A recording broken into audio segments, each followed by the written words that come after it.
Hello viewers, now I am explaining how to change singular number noun to plural number noun.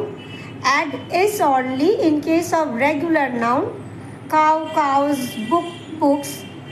If the noun ends with s, double s, ch, sh, x or z, then add es. Glass, glasses, bench, benches, box, boxes, bush, bushes, etc. If the noun ends with fe or f, change fe or f to ves. Wife, wives, wolf, wolves. But in case of roof, add only s. Roof, roofs. If the noun ends with y and the letter before y is consonant, then change y into ies. Baby, babies. But if the letter before y is vowel, then add s only. Boy, boys, key, keys. If the noun ends with o or double o, then add es. Mango, mangoes, potato, potatoes.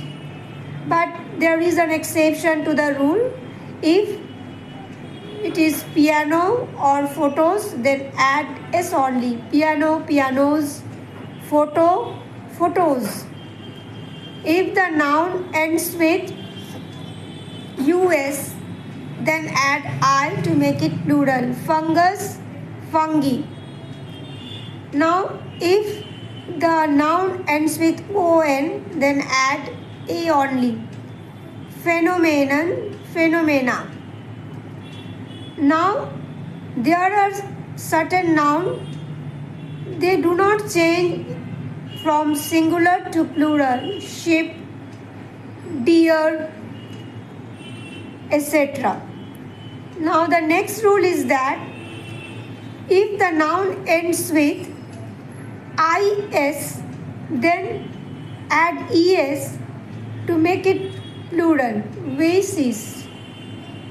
In plural it will be vases.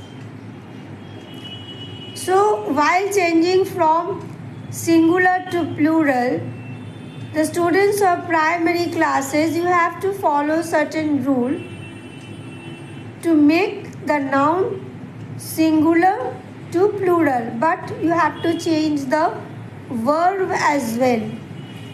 Suppose the cow is grazing in the field. So if you are making it plural, then verb also will be changed. The cows are grazing in the field. So if the subject is singular, then verb is singular. If the subject is plural, then you have to change the verb also in plural according to the tense. If it is present tense, is, am to are. If it is past tense, was, were, in this way. So I think that if you are following these rules properly, then it will be very easy for you to change from singular noun number to plural noun number.